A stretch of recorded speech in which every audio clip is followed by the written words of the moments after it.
Alright, boys, y'all want to hear some more from the hick from the sticks?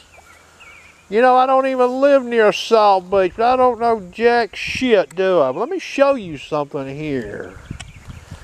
You see that gold ring down there? Look at that. That old junk chain up there above it. You could be cruising down the beach. Now, I've got this machine currently in beach sensitive. 6.8 disc, 95 sensitivity, salt sensitivity 7. Speed is 1.5. I'm cruising down a beach. You hear that? How you like that? Iron tone. We can turn on this.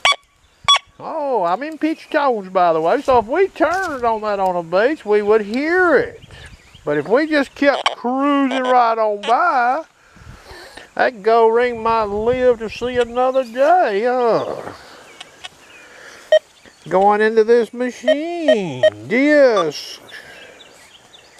I'm going to let the disc down on this machine. Now, I don't know if this machine will run stable with low disc or not. I don't know that for a fact. If it will, though, disc is 0.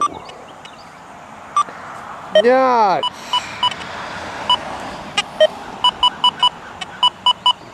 We'll put 3 through 10 in it. Now we're coming down the beach of sweeping. Oh shit, look at that, boys. You hear that? You see that meter? If we turn on that target, what happens? Look at that meter. So that little old junker ass gold chain there. Let's take the gold ring out. Sweep this gold chain. That's not a gold chain, it's gold in color, okay?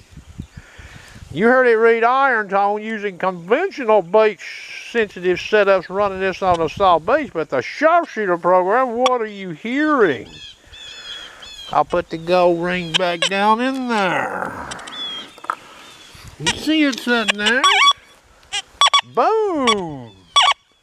That's not too bad, is it? You know, there are some of them, probably some of them junker ferrous chains, you know, that look like gold on beaches. To include freshwater beaches. Hope you enjoyed. The hick from the sticks out.